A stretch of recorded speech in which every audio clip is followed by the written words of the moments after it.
Everyone, welcome to my channel. हम लोग इस समय कक्षा 10 की गणित पढ़ रहे हैं, जिसमें कि चैप्टर नंबर 3 चल रहा है, दो चर वाले रैखिक समीकरण के युग्म। ठीक है। इसके पहले वाले लेक्चर्स वीडियो में हमने विलोपन विधि जो थी उससे हमने समीकरणों को हल करना सीखा था। मतलब इससे पिछले वाले वीडियो में हम लोग विलोपन विधि से समीकरण दो चर वाले रैखिक से कुछ सवालें भी लगाए थे, जो कि प्रश्नावली 3B की सवाल थी। 1 से लेकर 8 तक जो भी सवालें थी वो सब लग गई थी विलोपन विधि का उपयोग कर। अब उसके बाद आगे हमें देखना है, तो इस प्रश्नावली में जो भी सवालें हैं उस सवालों को विलोपन विधि से उपयोग कर उनका क्या करेंगे, हल करेंगे। फिर उसके बाद जब इसकी अगली प्रश्नावली आएगी अभ्यास 3C, तो उसमें एक नई विधि आएगी जिसका नाम रहेगा प्रतिस्थापन विधि। ठीक है। तो पहले हम क्या करते हैं, पहले अभ्यास प्रश्नावली 3B को कंप्लीट करते हैं, फिर उसके बाद अगला मेथड देखते हैं जो कि प्रतिस्थापन विधि है। ठीक है। तो आइए यहाँ से 9वीं सवाल से देखते हैं। तो 9वीं सवाल में दिया गया है कि हल कीजिए।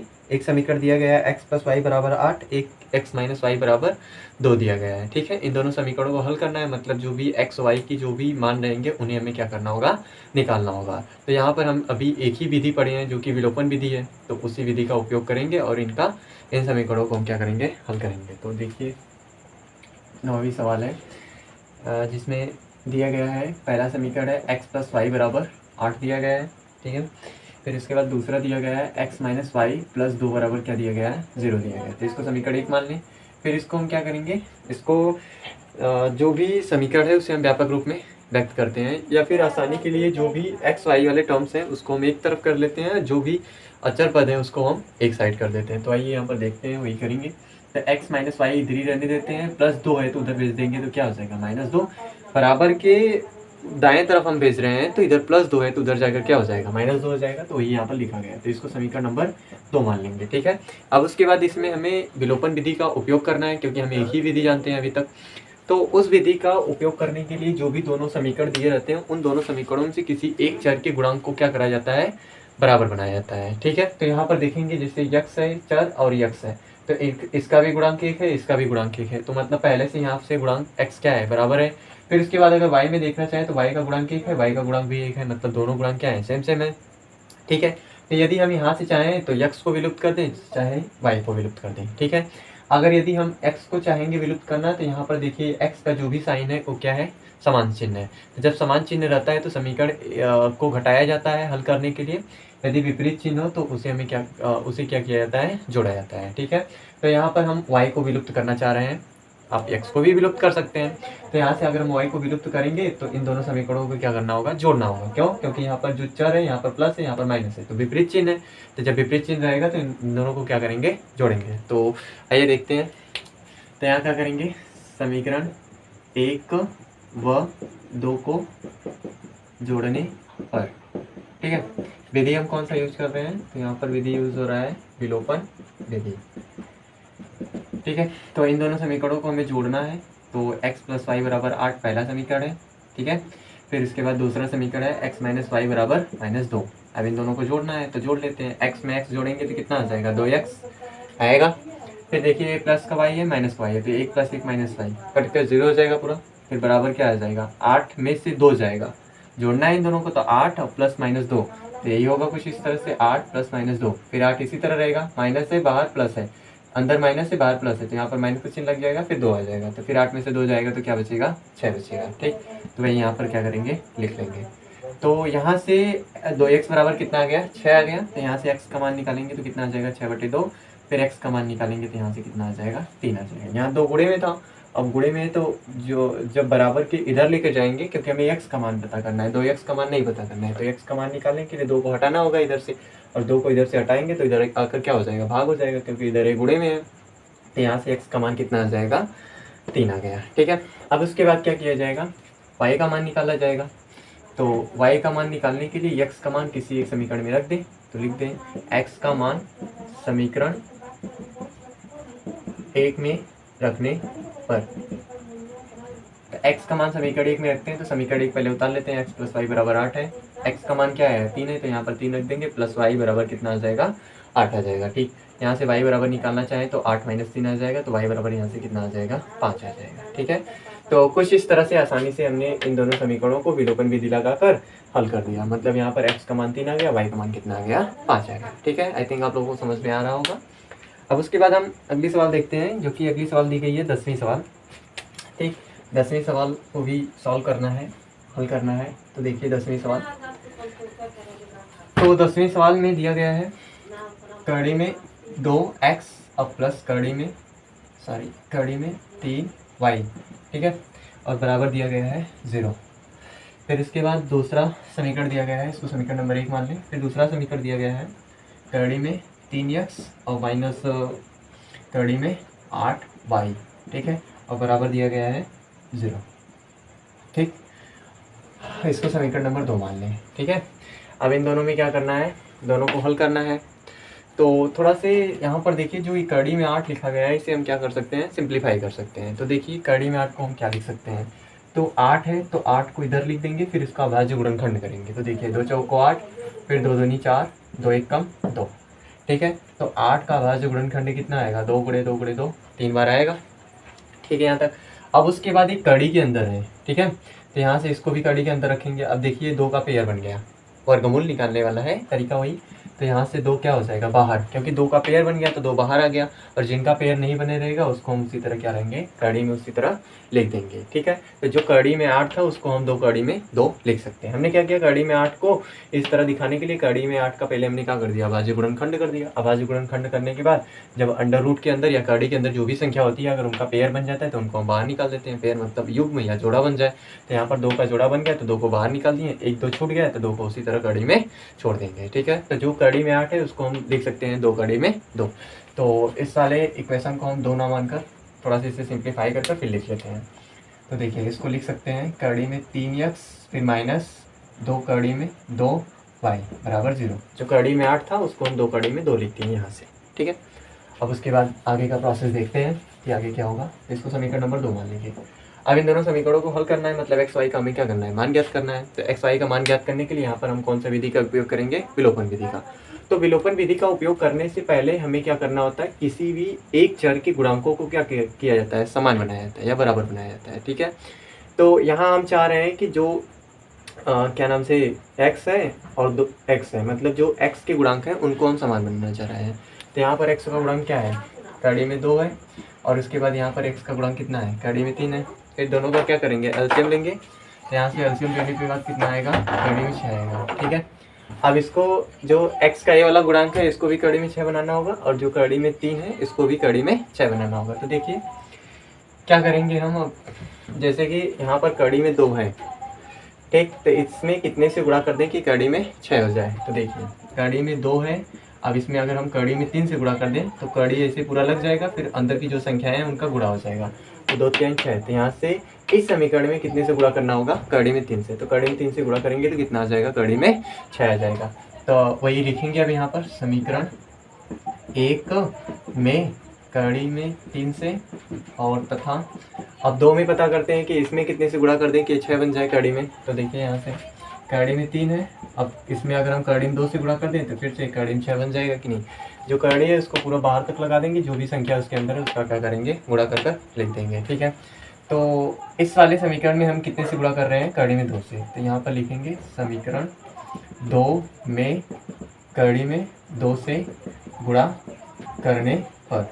तो यहाँ पर गुणा करते हैं, तो देखिए समीकरण 1 में कड़ी में 3 से गुणा करेंगे तो यहाँ से क्या आ जाएगा, कड़ी में 6 और x आ जाएगा। कड़ी में 3 का गुणा कड़ी में 2 में करेंगे तो कड़ी में 6 आ जाएगा, फिर उसके साथ x लगाए तो x को उसी तरह हम क्या कर लेंगे, उतार लेंगे। फिर प्लस लगाए तो प्लस लगा देंगे। ठीक है, फिर उसके बाद देखिए कड़ी में 3 है, ये भी कड़ी में 3 है, कड़ी में 3 इसमें भी गुणा होगा क्योंकि समीकरण 1 में लिखा गया है कड़ी में 3 से गुणा करने पर। तो इसमें कड़ी में 3 से करेंगे तो कड़ी अड़ जाएगी, यहाँ पर क्या आ जाएगा, संख्या आ जाएगी। जब भी किसी कड़ी में जो भी संख्या है समान संख्या वाली कड़ियों का आपस में गुणा किया जाता है तो उस समय क्या होता है, कड़ी हट जाता है, जो उसके अंदर संख्या रहेगी वो बाहर आ जाएगी।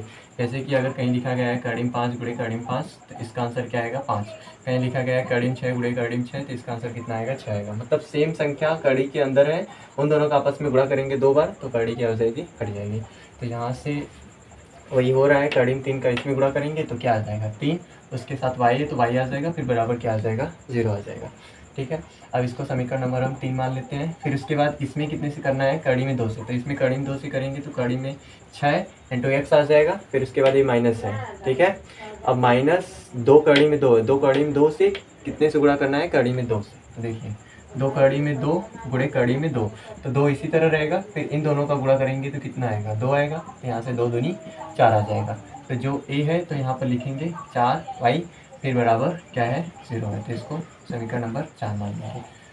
अब देखिए यहाँ पर हमने क्या कर दिया, विलोपन विधि लगाने के लिए जो भी दोनों चर थे, किसी एक चर के गुणांक को हमने क्या कर दिया, समान कर दिया। तो यहाँ पर x के जो गुणांक है वो क्या हो गए, समान हो गए। और इनका चिन्ह क्या है, समान है। तो जब चिन्ह समान रहता है तो लिखा जाता है कि एक दूसरे को घटाने पर। तो देखिए यहाँ 3 में से 4 को घटाने पर लिखेंगे, तो लिखेंगे समीकरण 3 में से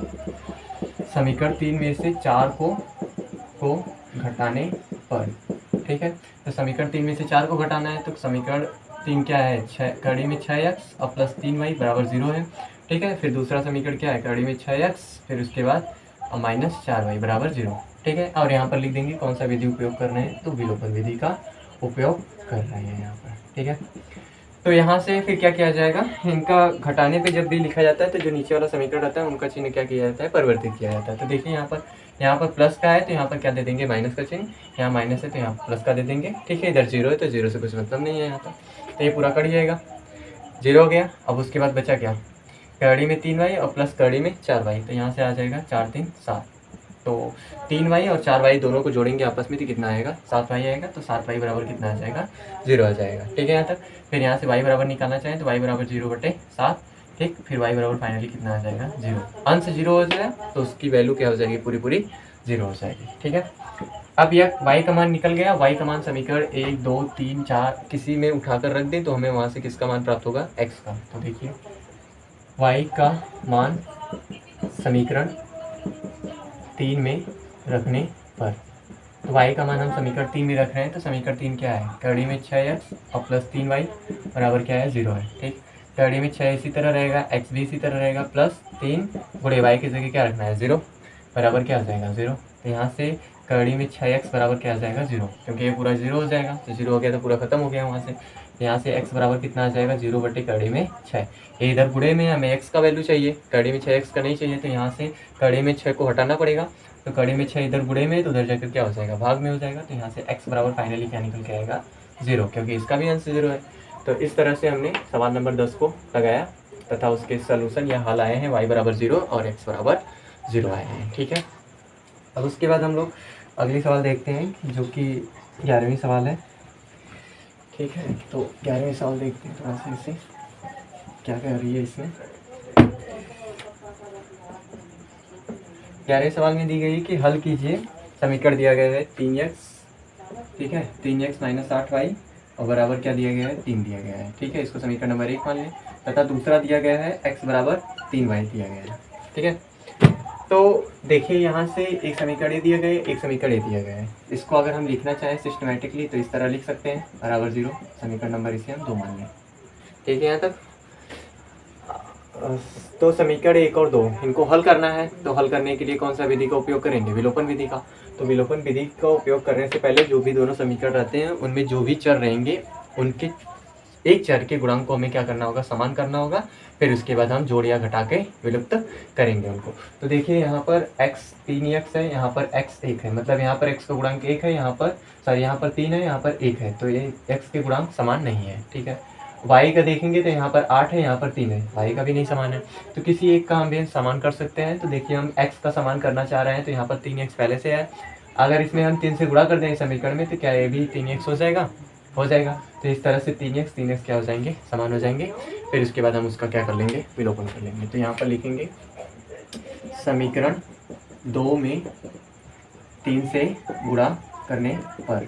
तो समीकरण 2 जो है उसमें हम कितने से गुणा करेंगे, 3 से। तो देखिए 3 से गुणा करते हैं इसमें, तो इसमें 3 से गुणा करेंगे तो 3x, फिर माइनस इसमें भी 3 से गुणा होगा, 3 3 का 9y, फिर बराबर इधर 0 है। तो 0 में 3 से गुणा करेंगे तो क्या आ जाएगा, 0 आ जाएगा। तो इस तरह से यहाँ पर नया समीकरण क्या प्राप्त हुआ, समीकरण नंबर 3, ठीक। अब इसमें गुणा कर दिया, अब इसको नहीं देखना है, अब इसको देखना है। तो देखिए यहाँ पर जो x का गुणांक है और यहाँ पर x का गुणांक है, दोनों गुणांक क्या है, समान है। तो इसे हम क्या कर सकते हैं, विलुप्त कर सकते हैं। अब विलुप्त करने के लिए जोड़ा जाएगा कि घटाया जाएगा, वो पता करने के लिए क्या किया जाएगा, इसके चिन्ह देखे जाएंगे। देखिए यहाँ पर प्लस है, यहाँ पर भी प्लस है, तो जब दोनों प्लस प्लस में रहते हैं तब उस समय क्या लिखते हैं, दोनों समीकरणों में से एक में से दूसरे को घटाने पर। तो वही यहाँ पर किया जाएगा। अब लिख रहे हैं समीकरण 1 में से 3 को घटाने पर, ठीक है। और विधि कौन सा यूज़ कर रहे हैं, तो विलोपन विधि यहाँ पर यूज़ किया जा रहा है, ठीक है, विलोपन विधि।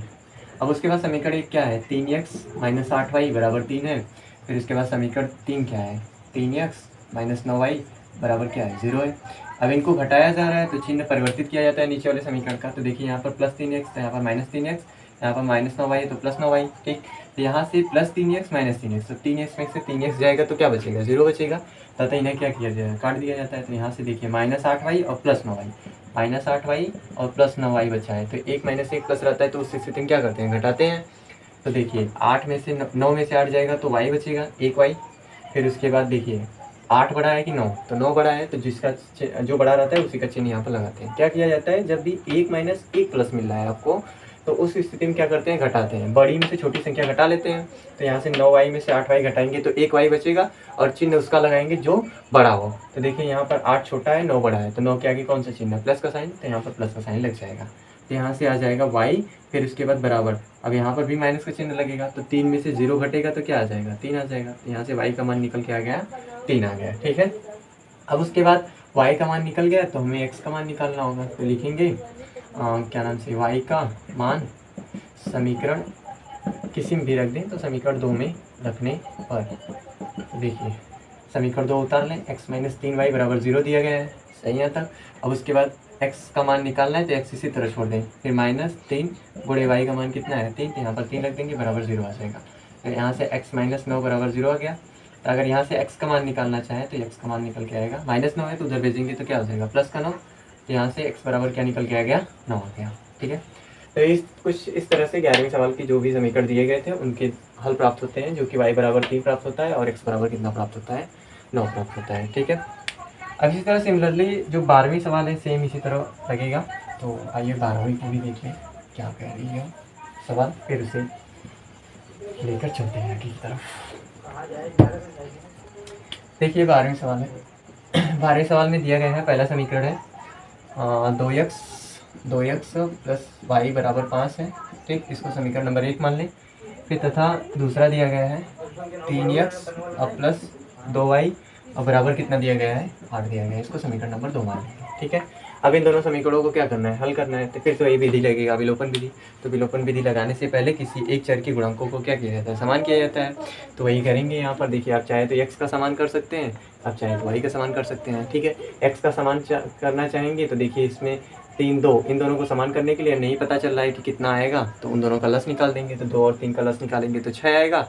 अतः यहाँ पर भी 6 बनाना होगा, यहाँ पर भी 6 बनाना होगा। तो यहाँ पर 6 बनाने के लिए कितने से गुणा, 3 से। यहाँ पर 6 बनाने के लिए यहाँ पर 2 से गुणा, तो इन दोनों में गुणा करना पड़ेगा, ठीक है। वैसे भी हो जाएगा। और उससे थोड़ा सा आसान देखना चाहेंगे तो देखिए यहाँ पर 2y है, यहाँ पर 1y है। तो अगर इस समीकरण में अगर हम 2 से गुणा कर दें तो ये भी कितना हो जाएगा, 2y हो जाएगा। तो देखिए y आसानी से क्या हो जाएगा, बराबर हो जाएगा। तो यही कर रहे हैं। समीकरण 1 में कितने से गुणा करेंगे, 2 से।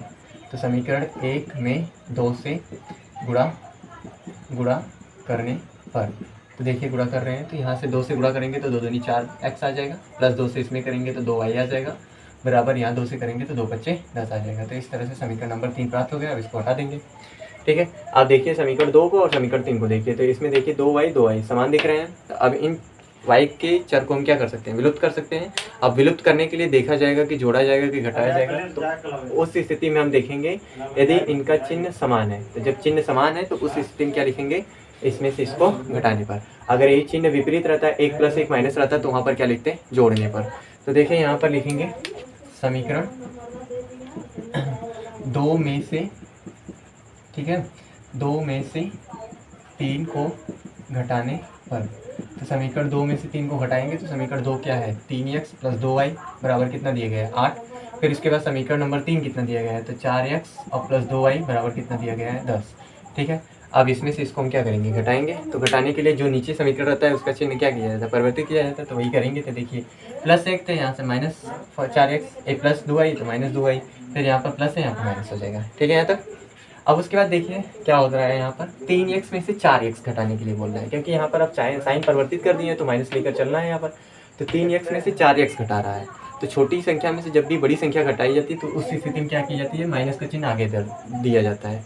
ठीक है, फिर क्या किया जाता है, 4x में से 3x घटाएंगे तो कितना बचेगा, 1x, तो यहाँ पर लिख देंगे x माइनस एक्स। क्या किया जाएगा, जब भी छोटे में से कोई भी बड़ी संख्या घटाई जाती है तो उस स्थिति में क्या किया जाता है, माइनस का चिन्ह आगे रख लेते हैं, फिर बड़ी संख्या में से छोटी संख्या को क्या कर लेते हैं, घटा लेते हैं। तो यहाँ से 3x में से 4x घटाया जा रहा है, तो यहाँ पर माइनस का चिन्ह दे देंगे, क्योंकि 3x छोटा है 4x बड़ा है, तो यहाँ पर माइनस का चिन्ह दे देंगे। फिर 4x में से 3x जाएगा, कितना बचेगा, 1x, तो माइनस का x। फिर इसके बाद ये क्या हो जाएगा, पूरा पूरा 0 हो जाएगा। फिर बराबर क्या बचेगा, 8 में से 10 जा रहा है। फिर देखिए फिर वही बात आ रहा है, 8 में से 10 मतलब 8 में से 10 घटाया जा रहा है, छोटी संख्या में से बड़ी संख्या घटाया जा रहा है। तो उस स्थिति में क्या करेंगे, आगे माइनस का चिन्ह दे देंगे, फिर बड़ी संख्या में से छोटी संख्या क्या कर देंगे, घटा देंगे। तो यहाँ से 10 में से 8 जाएगा तो -2 बचेगा। तो यहाँ से माइनस एक्स बराबर कितना आ गया, -2 आ गया। अब देखिए इधर भी माइनस मिल रहा है, इधर भी माइनस, तो माइनस माइनस क्या हो जाएगा, कैंसिल हो जाएगा। तो यहाँ से फाइनली एक्स की वैल्यू कितनी निकल गई, 2 निकल गई। ठीक है, तो यहाँ से हमें x का मान क्या प्राप्त होता है, 2 प्राप्त होता है। अब इस x का मान समीकरण 1 2 3 किसी एक में रख दें, वहाँ से हमें किसका मान प्राप्त हो जाएगा, y का। तो आइए वही करते हैं। तो x का मान समीकरण 3 में रखने पर, तो देखिए समीकरण 3 है क्या, 4x और प्लस 2y बराबर क्या दिया गया है, 10। अब इसमें हमें x का मान रखना है, तो 4 गुणे x की जगह क्या रख देना है, 2, क्योंकि x बराबर 2 रखना है। फिर प्लस 2y बराबर कितना आ जाएगा, 10। तो यहाँ से देखिए 4 दूनी 8 हो जाएगा, फिर 2y बराबर 10। अब हमें y की वैल्यू निकालनी है, तो y को इधर ही छोड़ देंगे, बराबर 10। ये प्लस 8 है तो उधर जाकर क्या हो जाएगा, -8। फिर यहाँ से 2y बराबर कितना आएगा, 2, क्योंकि 10 में से 8 जाएगा तो 2 बचेगा। तो यहाँ से अगर y का मान निकालना चाहें तो y बराबर कितना आ गया, 2/2, क्योंकि हमें 2y का मान नहीं चाहिए, y का चाहिए सिर्फ। तो यहाँ से y को 2 को हटाना होगा, तो 2 इधर से हट कर जाएगा, गुणे में इधर, तो उधर जाकर क्या हो जाएगा, भाग कर देगा। तो यहाँ से फाइनली y की वैल्यू कितनी निकलेगी, 1 निकलेगी, क्योंकि 2/2 है, 2/2 का मान कितना होता है, 1 होता है। तो कुछ इस तरह से 12वीं सवाल भी हमारी हो गई। अब उसके बाद हम थोड़ी सी कॉम्प्लिकेटेड सवाल है लेकिन सिंपल है, जो कि 13वीं सवाल है। तो आइए देख लेते हैं 13वीं को भी।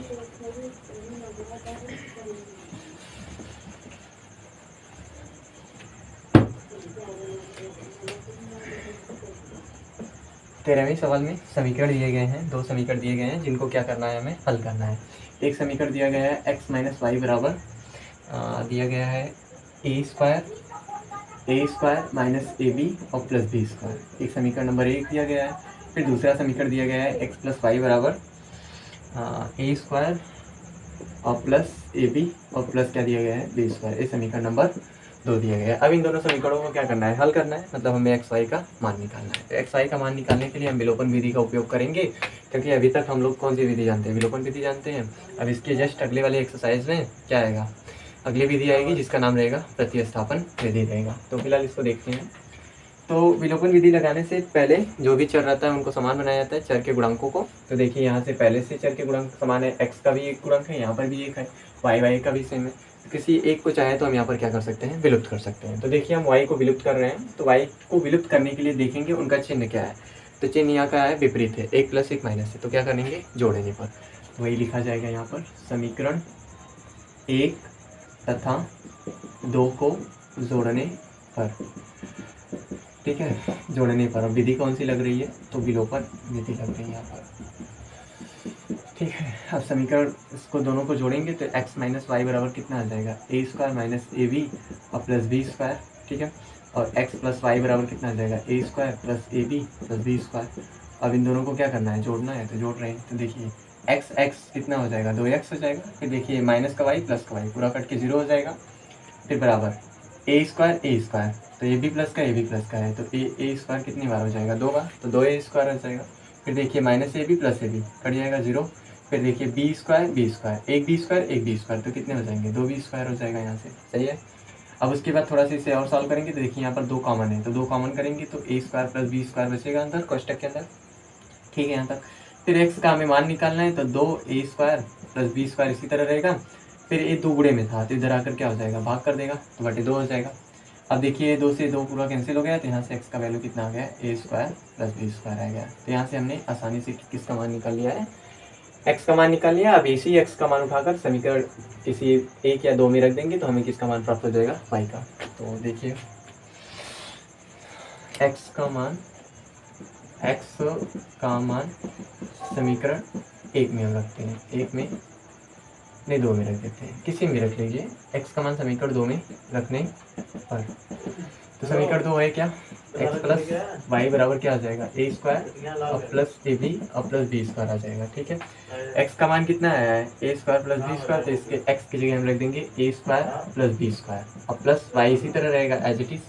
जो ए स्क्वायर बी स्क्वायर है, ए स्क्वायर प्लस बी स्क्वायर है, ये किसकी जगह रखा गया है, एक्स की जगह रखा गया है, और प्लस वाई इसी तरह रहेगा बराबर ए स्क्वायर और प्लस ए बी और प्लस क्या आ जाएगा, बी स्क्वायर आ जाएगा। सही है तक।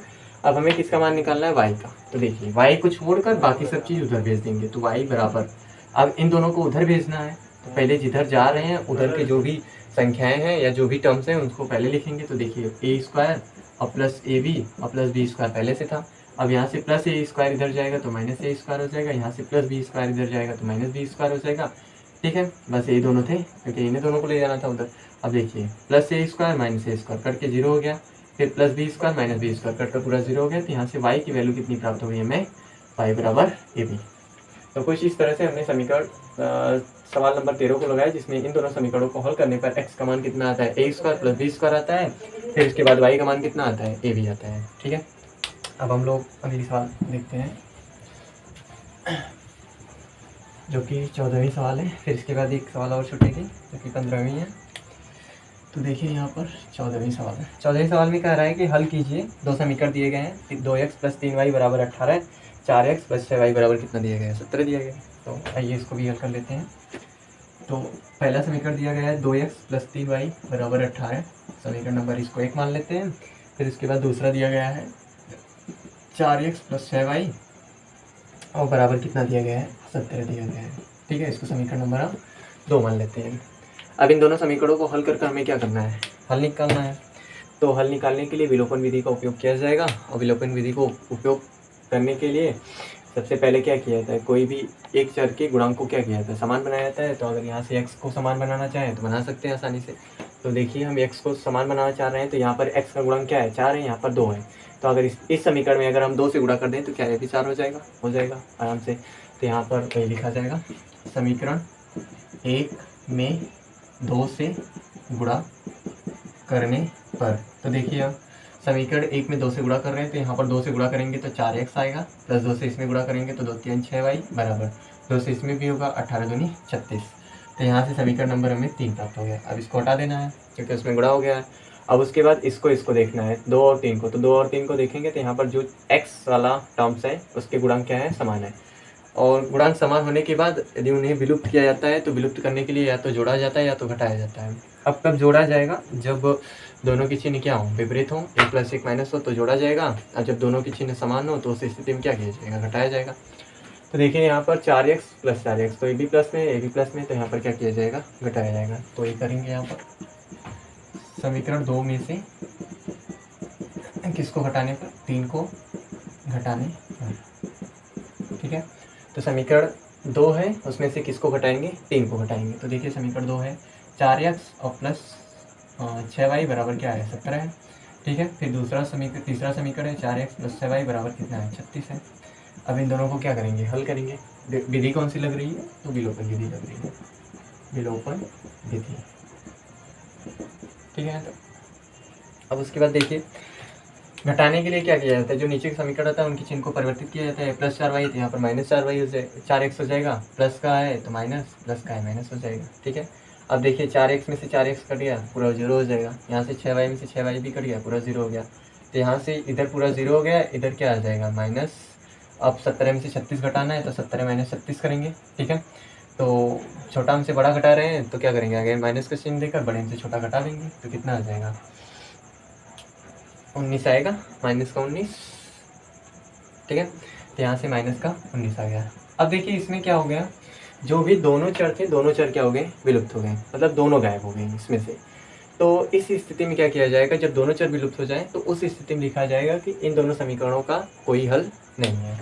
ठीक है, तो यहाँ पर लिखेंगे, अतः इस समीकरण इन समीकरण युग्म का कोई हल नहीं है।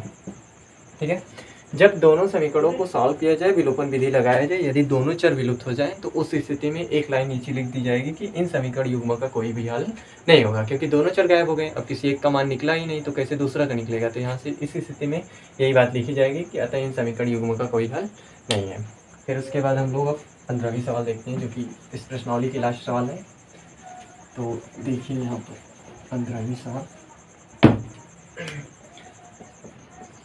15वीं सवाल दी गई है। x माइनस वाई बराबर 13 दिया गया है। ठीक है, बराबर कड़ी में x प्लस माइनस है यहाँ पर माइनस कड़ी में y। ठीक है, कुछ इस तरह से दिया गया है, प्लस है सॉरी। ठीक है, कुछ इस तरह से दिया गया है। इसका मीनिंग क्या है कि x माइनस वाई बराबर 13 है, इसको समीकरण नंबर 1 मान लें। फिर यहाँ पर कड़ी में x प्लस कड़ी में y बराबर भी कितना है 13 है, इसको समीकरण नंबर 2 मान लें, क्योंकि ये दोनों x माइनस वाई के बराबर भी 13 है और कड़ी में x प्लस कड़ी में y के बराबर भी क्या है 13 है। तो इस समीकरण को इसी तरह रख देते हैं। अब इसको थोड़ा से हम क्या करते हैं, सिंप्लीफाई करते हैं। तो उससे पहले देखिए, अगर कोई भी कड़ी में संख्या हो, यदि उसका वर्ग किया जाता है तो कड़ी हट जाती है, बस उसके अंदर की जो भी संख्या रहेगा या जो भी पद रहेगा वो बाहर आ जाएगा। ठीक है, इसी तरह अगर कड़ी में y का होल स्क्वायर किया जा रहा है तो कितना आ जाएगा, y आ जाएगा। इसी तरह कड़ी में a लिखा गया है, उसका होल स्क्वायर किया जाएगा तो यहाँ से क्या आ जाएगा, a आ जाएगा। ठीक है, फिर इसी तरह कड़ी में b लिखा गया है, उसका होल स्क्वायर करेंगे तो कितना आ जाएगा, b आ जाएगा। सही है यहाँ तक। तो क्या हम अगर y रहे तो इसको हम ऐसे नहीं लिख सकते हैं, कड़ी में y का होल स्क्वायर, तभी तो दोनों इक्विवेलेंट है। y है ये है, फिर इसके बाद कड़ी में y का होल स्क्वायर भी सॉल्व करेंगे तब भी क्या है, y आएगा। तो वही स्थिति यहाँ पर अपनाएंगे। इस कड़ी में x को हम लिख सकते हैं कड़ी में x का होल स्क्वायर, तब भी देखिए x से रहेगा, क्योंकि यहाँ से कड़ी में x का होल स्क्वायर करेंगे तो वैल्यू कितना मिलेगा, x। तो देखिए इसको इस तरह लिख सकते हैं, क्योंकि तब भी क्या है x ही है, इसको सॉल्व करेंगे तब भी तो x ही मिलेगा। तो x की जगह नहीं लिख सकते हैं आराम से, तो यहाँ पर ही लिखती है। फिर माइनस इसी तरह y की जगह कड़ी में y का होल स्क्वायर लिख सकते हैं यहाँ से, क्योंकि y बराबर इतना है तो y की जगह हम ये नहीं लिख सकते हैं आसानी से, तो वही लिखा गया है, बराबर कितना आ जाएगा 13। ठीक है, फिर इसके बाद एक फार्मूला और आता है जो कि a square minus B square होता है, आप लोग पीछे कक्षाओं में पढ़े होंगे। इसको हम ऐसे लिख सकते हैं, एक ब्रैकेट में a प्लस बी और एक ब्रैकेट में क्या लिख सकते हैं, a माइनस बी लिख सकते हैं, कुछ इस तरह से। ठीक है, तो क्या ये चीज़ इस फार्मूले पे नहीं बैठ रही है, इस तरह लिखा गया है कुछ, पहले का स्क्वायर माइनस दूसरे का स्क्वायर। तो क्या किया जाएगा यहाँ पर, एक कोष्टक में कड़ी में x प्लस कड़ी में y, फिर उसके बाद दूसरे कोष्टक में कड़ी में x माइनस कड़ी में y बराबर कितना आ जाएगा, 13 आ जाएगा। देखिए a square minus B square के फॉर्म का दिख रहा है, तो पहले क्या किए हैं हम, a और b को जोड़ कर लिखे हैं। तो देखिए a की जगह कड़ी में x है तो कड़ी में x, और b की जगह कड़ी में y है तो प्लस लगाकर हमने कड़ी में b को लिख दिया। फिर दूसरे क्वेश्चन में क्या किया गया है, a माइनस बी, मतलब पहले वाले से दूसरे को घटा कर लिखा गया। तो पहला क्या है, कड़ी में x, दूसरा क्या है y कड़ी में, तो कड़ी में y, फिर यहाँ पर माइनस की चीज लगा दी, बराबर 13 यार पहले से था तो पहले 13 लिख दिए। ठीक है यहाँ तक। अब उसके बाद हमें कड़ी में x प्लस कड़ी में y की वैल्यू मानी है, 13 है। ठीक, तो इसके जगह हम क्या रख देंगे, 13। फिर गुड़े कड़ी में x माइनस कड़ी में y आ जाएगा, बराबर कितना आ जाएगा, 13। ठीक है, ए वाली वैल्यू 13 कहाँ से आई है, तो कड़ी में x प्लस कड़ी में y बराबर 13 लिखा गया है। ठीक है, तो कड़ी में x प्लस कड़ी में y की जगह हम क्या रख सकते हैं, 13 रख सकते हैं। इसीलिए इसकी पूरी जगह पे हमने क्या रख दिया, 13 रख दिया। कहाँ से, समीकरण नंबर 2 से। ठीक, तो यहाँ से कड़ी में x माइनस कड़ी में y का वैल्यू निकालना चाहें तो कितना आ जाएगा, 13/13। एक गुणे में तो इधर क्या हो जाएगा, भाग करेगा। ठीक है, तो यहाँ से कड़ी में x माइनस कड़ी में y बराबर कितना आ जाएगा, 1 आ जाएगा, क्योंकि 13/13 उसकी वैल्यू क्या होती है, 1 होती है। तो यहाँ से हमें समीकरण प्राप्त हुआ जो कि समीकरण नंबर 3 है। ठीक है, अब समीकरण नंबर 3 प्राप्त हो गया। अब इन दोनों समीकरणों को हल करेंगे, कहाँ गया, इस वाले समीकरण को और इस वाले समीकरण को, मतलब 2 और 3 को हल करेंगे विलोपन विधि लगाकर, तभी हमें क्या प्राप्त होगा, हल प्राप्त होगा। तो देखिए, विलोपन विधि लगाने से पहले क्या किया जाता है, जो भी चर रहते हैं उनके गुणांक को समान किया जाता है। तो यहाँ से पहले ही गुणांक समान है, जैसे देखिए यहाँ पर कड़ी में x है, कड़ी में x है, तो इन दोनों का गुणांक समान है।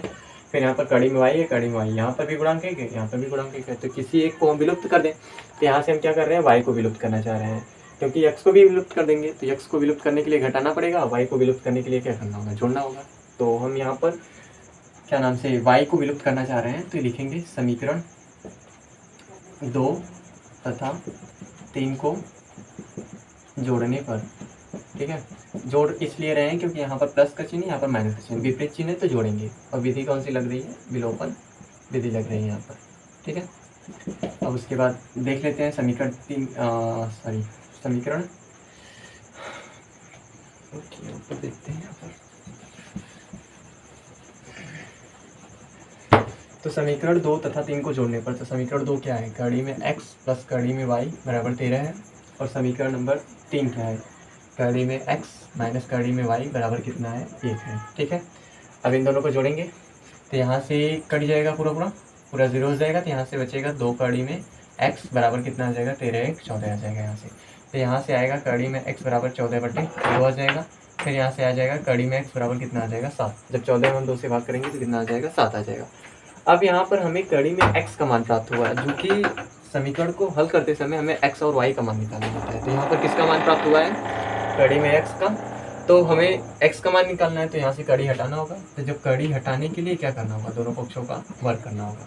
तो दोनों पक्षों का वर्ग करने पर, तो देखिए दोनों पक्षों का वर्ग किया जाएगा। तो यहाँ से कड़ी में x का होल स्क्वायर बराबर 7 का होल स्क्वायर, तभी ना कड़ी हटेगा यहाँ से। तो यहाँ से कड़ी हट जाएगा तो क्या आ जाएगा, x बराबर कितना आ गया, 7 7 50। तो x का मान हमें कितना प्राप्त हुआ, 50 हो गया, ठीक है। अब हमें किसका मान निकालना है, y का। तो इस x का मान उठाकर चाहे समीकरण 2 3 1 इसी एक में रख दें, तो हमें वहाँ से किसका मान मालूम हो जाएगा, y का। तो आइए y का मान निकालते हैं। तो लिखेंगे x का मान समीकरण किस में रखेंगे, 2 में रखेंगे। तो समीकरण 2 में रखने पर